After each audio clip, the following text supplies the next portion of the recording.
नमस्कार. सानवी हेल्दी रेसिपीमध्ये आपणा सर्वांचं खूप खूप स्वागत आहे.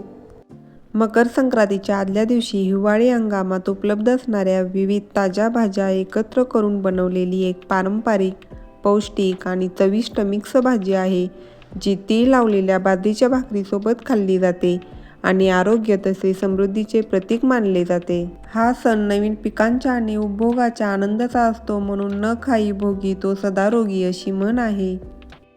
थोडक्यात भोगीची भाजी म्हणजे हिवाळ्यातील भाज्यांचा आनंद घेण्यासाठी आणि आरोग्याची काळजी घेण्यासाठी बनवलेली एक पारंपरिक आणि चविष्ट डिश आहे.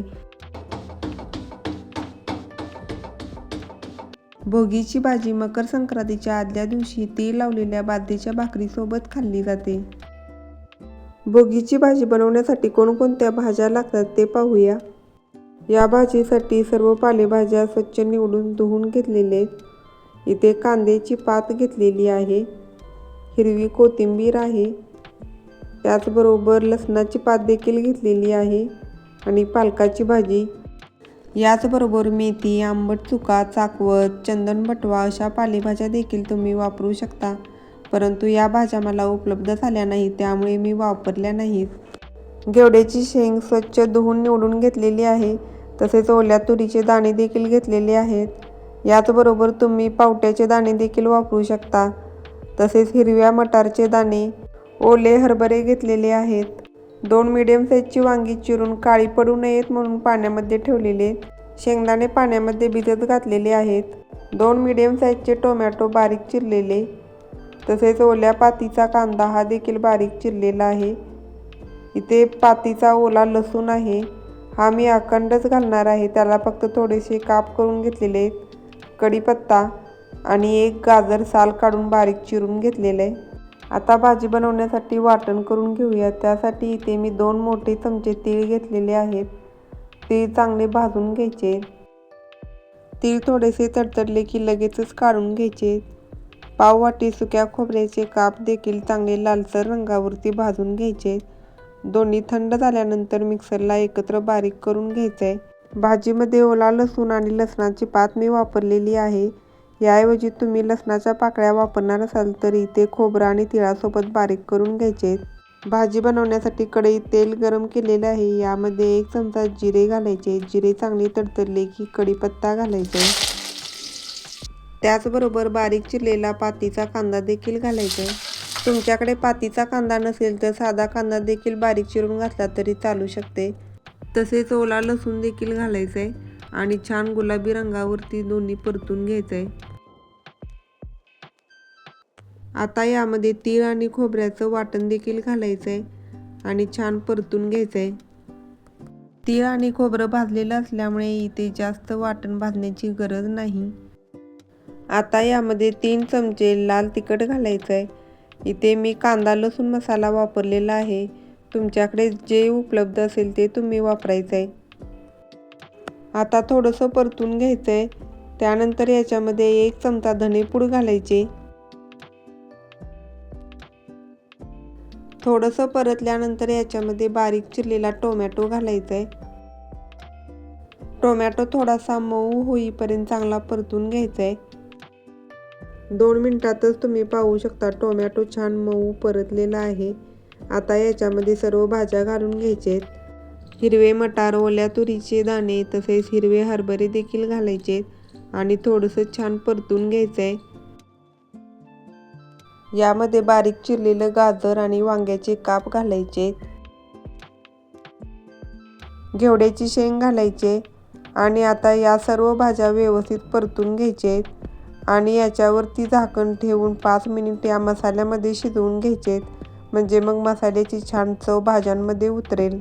झाकण ठेवल्यानंतर गॅसची फ्लेम लो करायची आहे आणि मध्ये 2 मिनिटांनंतर थोडीशी भाजी परतून घ्यायची, म्हणजे मग खाली लागणार नाही. आता 2 मिनिटांनंतर झाकण उघडून चेक करायचं आहे. तुम्ही इथे पाहू शकता थोडंसं भाजीला पाणी सुटलेलं आहे. भाजी आता थोडीशी परतून घ्यायची, म्हणजे मग खाली लागणार नाही. आणि मगाशी मी यामध्ये शेंगदाणे घालायचे विसरले होते, ते शेंगदाणे देखील मी आता घातलेले आहेत. शेंगदाणे देखील भाजीमध्ये व्यवस्थित मिक्स करून घ्यायचं आहे आणि याच्यावरती पुन्हा झाकण ठेवायचं आहे. आता 3-4 मिनिट भाजी छान वाफवून घेतलेली आहे. अशी भाजी वाफेवर शिजवल्यामुळे मसाल्याची चव छान उतरते. तसेच हरभरा, वाटाणा आणि तुरीचे दाणे इतर भाज्यांच्या तुलनेत शिजायला जास्त वेळ लागतो. त्यामुळे इथे वाफ घेतल्यामुळे पटकन शिजतात. आता यामध्ये हिरव्या पालेभाज्या घालायच्या आहेत. इथे मी पालक, ओल्या लसणाची पात तसेच कांद्याची पात घातलेली आहे. या सर्व भाज्या घालून व्यवस्थित मिक्स करून घ्यायचं आहे. सर्व भाज्या व्यवस्थित मिक्स करून घेतल्यानंतर याच्यामध्ये चवीनुसार मीठ घालायचं आहे. तसेच 2 चमचे गरम मसाला घालायचा आहे. तुम्ही याऐवजी किचन किंग मसाला देखील वापरू शकता. आता मीठ आणि मसाला व्यवस्थित मिक्स करून घ्यायचा आहे आणि याच्यामध्ये गरजेनुसार तुम्हाला पाणी घालायचं आहे. यामध्ये कंपल्सरी गरम पाण्याचाच वापर करायचा आहे. जर तुम्हाला थोडीशी पातळ भाजी हवी असेल तर पाण्याचं प्रमाण थोडं जास्त वाढवायचं आहे. भाजीला थोडीशी उकळी आली की गॅसची फ्लेम मिडियम करायची आहे आणि झाकण ठेवून भाजी शिजवून घ्यायची. भाजी शिजत आहे तोपर्यंत बाजरीची भाकरी करून घेऊया. इथे मी बाजरीचं पीठ घेतलेलं आहे. त्याच्यामध्ये थोडंसं गरम पाणी घालून मिक्स करायचं आहे. म्हणजे मग भाकरी व्यवस्थित थापता येते, बाजूला चिरा पडत नाहीत. आता हे गरम पाणी याच्यामध्ये व्यवस्थित मिक्स करून घ्यायचं आहे आणि पुन्हा लागेल तसं थोडं थोडं कोमट पाणी घालत पीठ व्यवस्थित मळून घ्यायचं आहे आणि त्याचा एक छोटासा गोळा घ्यायचा आहे. तो देखील व्यवस्थित मर्दून घ्यायचा आहे. तुम्ही भाकरीचं पीठ जेवढं व्यवस्थित मळाल तेवढी तुम्हाला भाकरी व्यवस्थित थापता येणार आहे. अशा पद्धतीने पिठाचा व्यवस्थित गोळा बनवून घ्यायचा आहे आणि परातीमध्ये थोडंसं सुकं पीठ घालायचं आहे आणि त्याच्यावरती हा गोळा ठेवून वरून थोडेसे तीळ पेरायचे आहेत. म्हणजे मग भाकरी दिसायला छान दिसते आणि भाकरी ही व्यवस्थित थापून घ्यायची. बाजरीची भाकरी शक्यतो पातळच थापायची म्हणजे मग चवीला छान लागते. तुम्हाला समजलंच असेल की किती छान भाकरी व्यवस्थित थापून झालेली आहे. आता ही तव्यावरती टाकायची आहे आणि त्याला वरच्या साईडने थोडंसं पाणी लावायचं आहे. तव्यामध्ये भाकरी टाकत असताना तेल लावलेली बाजू ही खालच्या साईडला करायची आहे आणि पिठाची बाजू वरच्या साईडला करायची आणि पिठाच्या बाजूला पाणी लावून घ्यायचं आहे. भाकरीला वरून लावलेलं पाणी थोडंसं सुकत आलं की लगेचच भाकरी उलटायची आहे. जास्त वेळ तुम्ही ठेवली तर खूप ड्राय होते आणि त्याला थोडेसे चिरा देखील पडतात. त्यामुळे लगेचच पाणी सुकलं की भाकरी उलटायची. आता खालच्या बाजूने देखील भाकरी व्यवस्थित भाजून घ्यायची.